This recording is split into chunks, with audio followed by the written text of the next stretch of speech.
باللہ من الشیطان الرجیم بسم اللہ الرحمن الرحیم. 4 باتیں کر.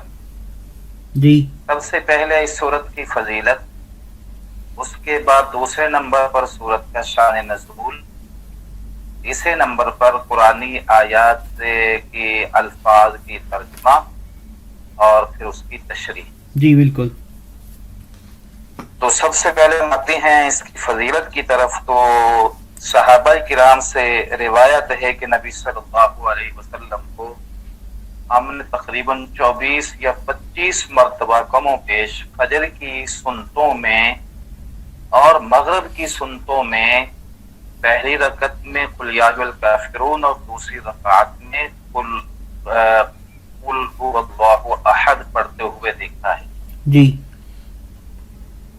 تو اس سے معلوم ہوتا ہے کہ آپ صلی اللہ علیہ وسلم ان دونوں صورتوں کا فجر کی سنتوں میں اور مغرب کی فجر فرض کے بعد جو 2 سنتے ان میں اہتمام فرماتے تھے. جی کیونکہ ان دونوں صورتوں کے اندر جو ہے وہ اللہ تعالیٰ کی وحدانیت کو بیان فرمایا گیا ہے، اور خاص کر یہ سورۃ کافرون کے اندر اللہ تعالیٰ کی وحدانیت کے ساتھ ساتھ معبودہ باطلہ کی نفی بھی کی گئی ہے. جی ٹھیک ہے. اور جیسے کہ جب آپ حج پہ تشریف لے جا رہے تھے تو اس میں تربیتی پروگراموں کے اندر بھی یہ بتایا گیا تھا کہ ہم جب واجب الطواف پڑھیں گے تو اس وقت پہلی رکعت میں قل یا ایھا الکافرون اور دوسری رکعت میں قل هو اللہ. جی اور اسی طرح آگے مینا میں بھی، عرفات میں، مزدلفہ میں ان دونوں صورتوں کا اہتمام کا ذکر حج میں بھی آتا ہے. جی ٹھیک ہے. یہ تو ہے اس کی فضیلت جی.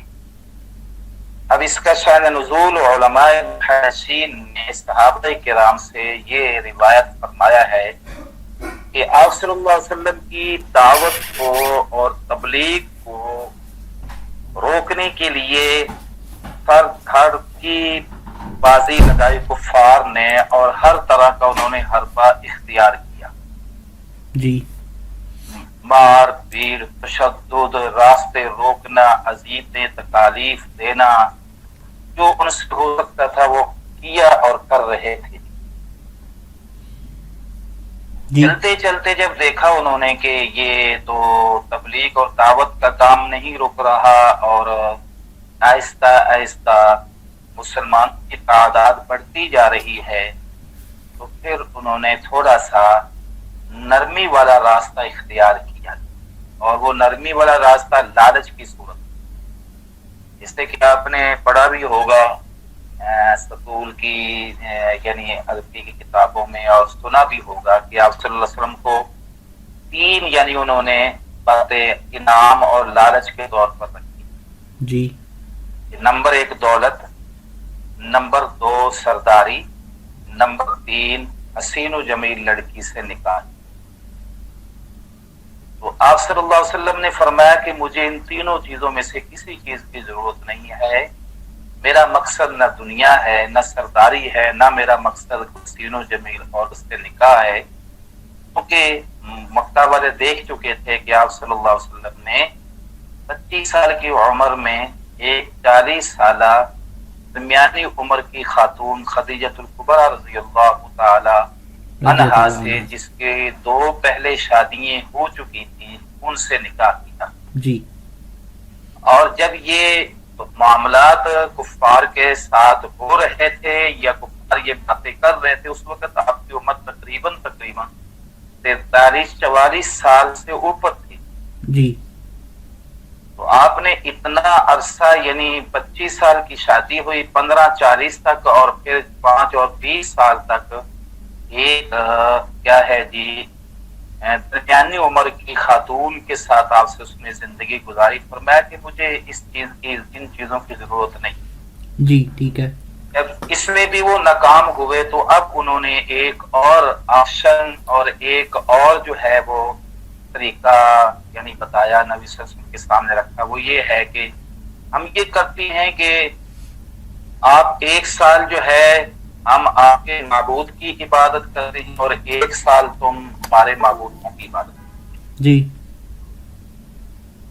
اس پر جب چند قریش کے سرداروں نے نبی صلی اللہ علیہ وسلم کے سامنے یہ صورت رکھی تو آپ صلی اللہ علیہ وسلم کی طرف حضرت جبریل علیہ الصلوۃ والسلام اس وقت اس موقع پر یہ صورت کو لے کر حاضر خدمت ہوئے اور اللہ رب العالمین کا پیغام رسول اکرم صلی اللہ علیہ وسلم کو پہنچایا جی اور فرمایا کہ ان سے یہ کہہ دو کہ نہ تو میں جو ہے تمہارے معبود کی عبادت کرتا ہوں اور تم میرے معبود کی عبادت کرتے ہو، اور نہ ہی میں تم آگے چل کر تمہارے معبود کی عبادت کروں گا اور نہ تم میرے معبود کی عبادت کرو جی، یعنی انہوں نے کہا ایک سلو کا راستہ نکالتی۔ اب یہ تو تھا اس کا شان نزول، جس موقع پر جبریل علیہ الصلوۃ والسلام اللہ رب العالمین کی طرف سے رسول کریم صلی اللہ علیہ وسلم کے پاس پیغام لے کر آئے جی ٹھیک ہے۔ ایک بات جو عام طور پر ذہنوں میں بھی آتی ہے، لوگ بھی سوال کر لیتے ہیں کہ جو دوسری جگہ پر آتا ہے وَإِن جَنَحُوا لِلسَّلْمِ فَاجْنَحْ لَهَا وَتَوَكَّلْ عَلَى اللَّهِ، اگر کفار کوئی سلو والا راستہ نکالے تو نکال لینا چاہیے۔ اسی طرح آپ صلی اللہ علیہ وسلم نے مدینہ طیبہ میں جا کر یہود مدینہ سے معاہدات کیے اور اس میں سلو والے راستے نکالے۔ اسی طرح کئی ایک کفار سے بعض مواقع پر جو ہے جیسے کہ صلح حدیبیہ بڑا مشہور واقعہ ہے، صلح حدیبیہ میں آپ نے سلح کی ہے۔ اب یہ ذہن میں بات آتی ہے کہ یہاں آپ صلی اللہ علیہ وسلم نے جو ہے نا انکار کر دیا، فرما دیا، اور وہاں صلح حدیبیہ میں سلح کی ہے۔ تو اس کا یہ ہے کہ سلح کا وہاں کرنا صحیح ہے جہاں حلال کو حرام اور حرام کو حلال نہ جانا جائے اور شریعت کے کسی حکم میں تبدیلی نہ آ رہی ہو، تو وہاں شریعت ہمیں گنجائش دیتی ہے کہ اگر تمہیں صلح بہتر لگے تو تم صلح کر لے کافروں سے، ٹھیک ہے جی۔ اور جہاں پر حلال کو حرام یا حرام کو حلال یا شریعت کے کسی بھی جز یا حصے یا شریعت کے کسی حکم میں تبدیلی آ رہی ہو تو اس میں قطعاً صلح نہیں کرنی، حتیٰ کہ جان بھی دینی پڑے تو دے دو، لیکن صلح نہیں کرنی، ٹھیک ہے۔ اب آئیے اس صورت میں جب آپ صلی اللہ علیہ وسلم نے فرمایا کہ صلح نہیں ہے تو اس کی وجہ یہی تھی کہ وہ کہہ رہے تھے کہ جی آپ ہمارے معبودوں کی ایک سال جو ہے وہ عبادت کر لیں، یہ تو عبادت تو معبودہ باطلہ شرعاً جائز نہیں۔ اللہ تعالیٰ کا مقصد ہی انسان کو دنیا میں بھیجنے کا اور پھر انبیاء علیہ الصلوۃ والسلام کا سلسلہ دنیا میں جاری کرنے کا مقصد ہی وحدانیت کو بیان کرنا ہے، تو بنیاد ہی اگر گر جائے گی تو پھر اوپر عبادت کیسے کھڑی ہوگی؟ جی بالکل ٹھیک۔ اس لیے یہاں پر صلح والا راستہ اختیار نہیں کیا گیا اور نہ ہی کرنا جائز ہے جی۔ جی ٹھیک ہو گیا۔ تو دو باتیں ہو گئی جی، ہماری فضیلت بھی ہو گئی اور اس کا شان نزول بھی ہو گیا جی۔ جی اب آتے ہیں ہم اس کے ترجمے کی طرف اور پھر اس کی تھوڑی سی تشریح آئے گی۔ ٹھیک ہے جی۔